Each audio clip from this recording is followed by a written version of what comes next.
If instead of rebooting movies, retelling them from a different point of view became popular, which movie would you like retold? The game starring Michael Douglas. I want to see it from Consumer Recreation Services point of view. I want to see how they manage all the actors and situations to make sure everything goes the way they want it. Edit. I want to thank everyone for agreeing this movie is great, underrated, and the upvotes. Thank you to /u/Blogsley for the silver. People brought up Cabin in the Woods. My issue with Cabin in the Woods is those people didn't know beforehand what might or was going to happen. Michael Douglas' character knew about the organization and how Sean Penn's character talked about the experience. Also, it's in the woods. The game was done in San Francisco, so if this movie was done, you can show different parts of San Francisco like the Golden Gate Bridge and different areas of San Fran these actors live in. The Truman Show. Truman grew up in front of the cameras in a fictional town. Michael Douglas' character does neither. The Matrix told from Agent Smith's POV. Dude is doing everything he can to prevent a bunch of smelly rebels trying to ruin his battery factory. The Matrix could have used cows for the entire thing. Just an endless green field of happy cows, forever. What does a cow want, after all? Instead it opted to give humanity an existence. It even tried to create a perfect world for them, but some restriction of its AI or humanity's basic hubris meant that it just had to go back to a relatively peaceful point in history, the 1990s, and give them that instead.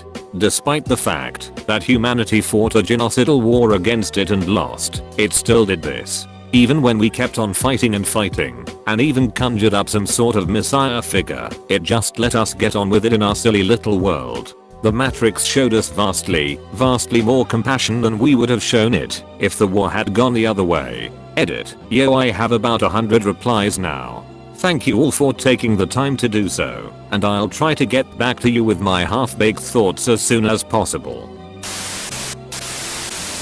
Groundhog Day, a day in the life of Ned Ryerson. Mean Girls told by the girl who doesn't even go there. I would think Aliens from Newt's perspective would be pretty substantial. How a girl survived all that and the loss of her family alone on a foreign planet.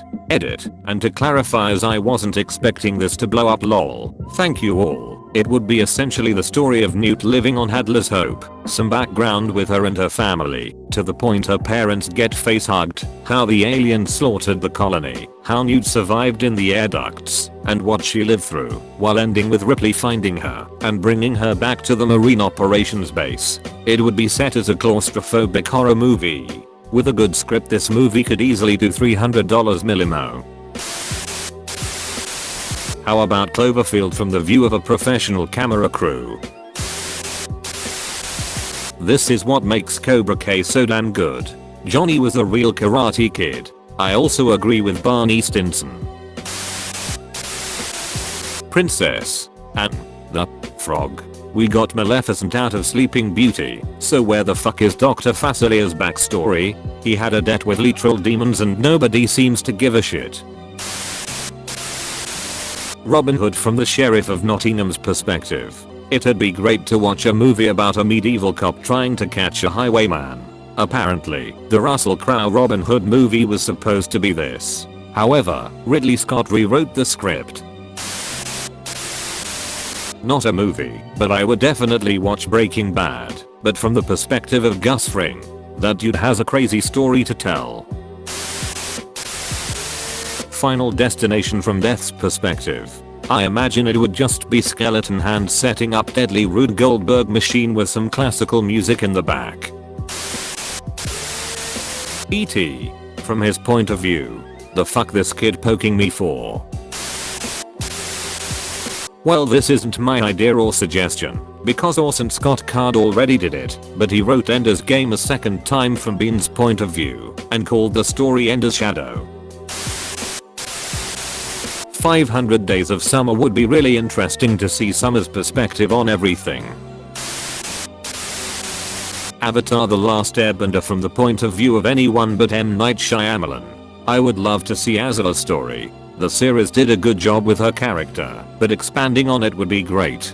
That or give us his story of Iroh's life. Let us see him go from generic Fire Nation prince to the wise, tea-loving, pay show player who guided his nephew, and end with his journey to the spirit world. It would be the most wholesome show. Tom Riddle, becoming Lord Voldemort. I just think it would be interesting to watch his journey and his story. Although, maybe not all that interest as it seems. Like he took a 30-year break to do whatever. There was a 17-year break in the Fellowship of the Ring storyline, where Gandalf goes to research the ring, which was glossed over entirely. Even without relatively unaging characters, there's no reason not to just have a scene which starts with a 30 years later. Caption. Aladdin, from Jaffar's perspective. A college theater group did a very R-rated version that is absolutely hilarious, which can be found on YouTube under Twisted, the story of a Grand Vizier. What I would really enjoy is a late 80s/early 90s hand-animated Aladdin where Jafar is the defender of the Sultan's realm against some nefarious interloper who is bent on stealing the princess heart and worming his way into the royal family. And he has a genie. Fuck you, Jafar.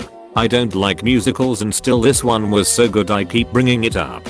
Such a well done piece. Funny, dark and yet somewhat touching.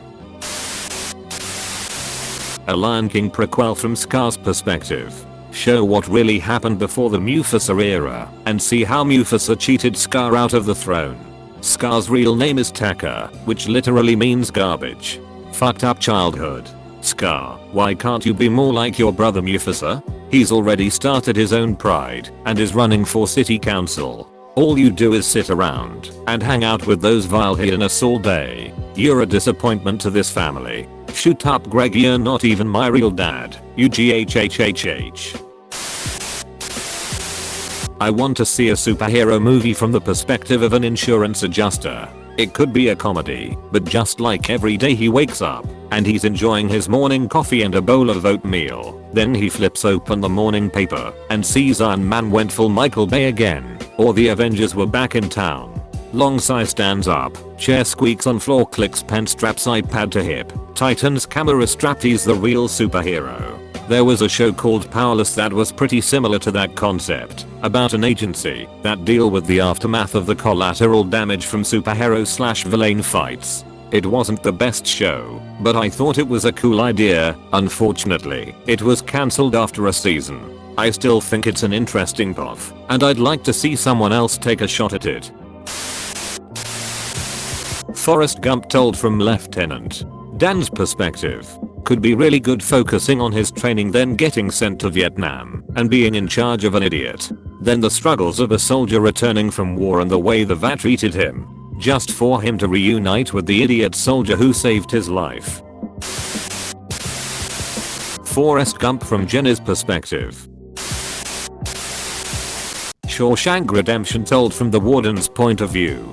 IDK, that may be too dark of a story. I'd like to think that the last thing that went through his head, other than that bullet, was how the hell Andy Dufresne never got the best of him. Not after breakfast. Now. Horror movies from the monster/ghost puff. Basically Beetlejuice.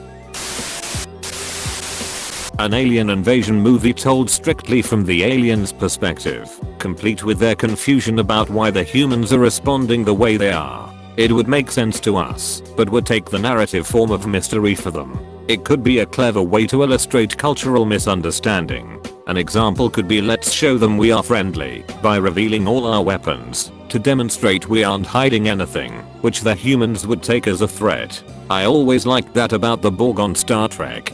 They genuinely thought they were helping the people they were conquering. A villain is scarier when it thinks it's doing the right thing.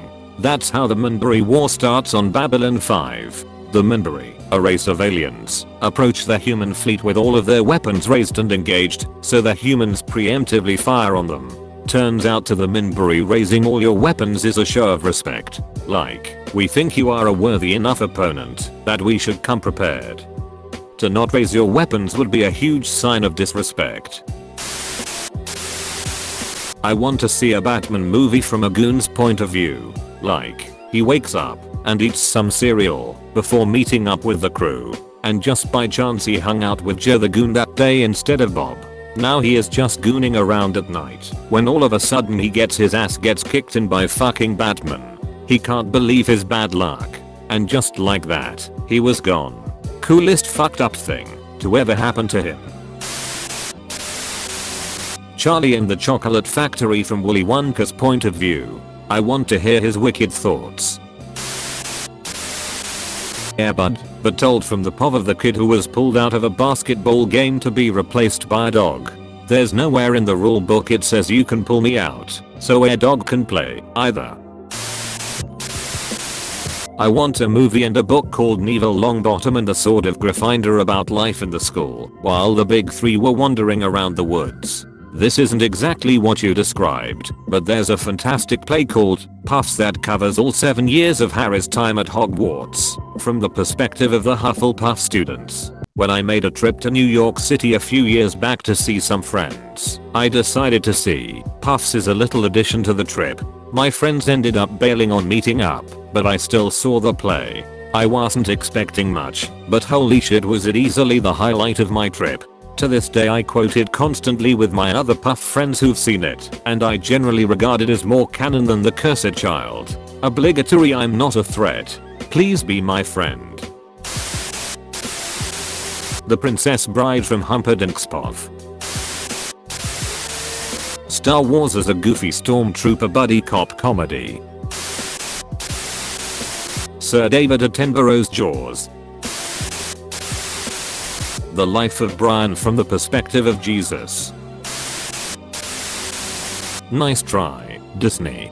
Who knows, maybe some good ideas will get done, rather than the usual garbage. Sleeping Beauty 2, we did it Reddit. The Sandlot from the perspective of James Earl Jones. How he grew up in the pre-Depression, pre-Civil Rights era, assuming he was born in 1890, 1900s. How he fell in love with baseball, went blind, what his life was like, and more details on how the beast came into his life, and why rumors ran rampant about the pup. A Batman movie from Alfred's point of view. There goes Master Wayne in his furry suit off to beat up a clown for the millionth time for closure instead of going to therapy. Well, we kinda established the fact that Gotham has terrible therapists. Rambo First Blood is about the struggle of an honest sheriff trying to stop a sociopath from creating chaos and death in his town. A disabled and disfigured war hero, long past his prime, hunts down a cell of terrorists, capturing one of their leaders, but not before she's able to send a message call his former mentor out of retirement. In the process of retrieving the message, a family of locals is caught in the crossfire, which said former mentor uses to his advantage to radicalize the adopted son of the family. The boy manages to destroy a critical military base, giving the terrorists legitimacy, and builds up a name for himself over the years. As the boy's exploits become more and more legendary, our hero comes upon a shocking revelation. The boy is his own son, hidden away by his former mentor. He tries and fails to convince his son to join him, but the son rejects him, forcing him to choose between his honor and his family. Star Wars would be fucking wild. Raiders of the Lost Ark. The Germans explain why this ineffectual American tried to interfere with their efforts to unleash the power of God. Just explaining why the villain did what the villain did without the vague bullshit of to get power or to become all powerful. Like Black Panther gave a legit motivation to Killmonger that this resource-rich secret African nation exists even back in the day of the Atlantic slave trade and they never lifted a finger to defend their fellow Africans. Wakanda is pretty messed up. No one is a villain from their own perspective. Why does the villain think they are the good guys? Everyone thinks they're the hero of their own story. Some dude who carved another dude's eye out with a spoon. RoboCop, the Clarence Bodica story. Edit, I'm 100% serious. A Breaking Bad type story about a regular man who got driven to violence and a life of crime in order to make it in old Detroit. It would make a good movie. The Shining, employing the perspective of Tony, the imaginary friend of Danny, focusing on how Tony reckons the situation, start to finish, from inside Danny. Semi-related. I didn't believe in this concept being worth a whole redo till I read Ender's Game and Ender's Shadow.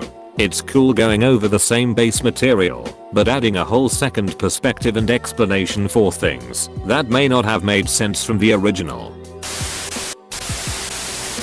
That was r/AskReddit by the Reading Penguin. Like, subscribe and share with your friends for daily Reddit videos.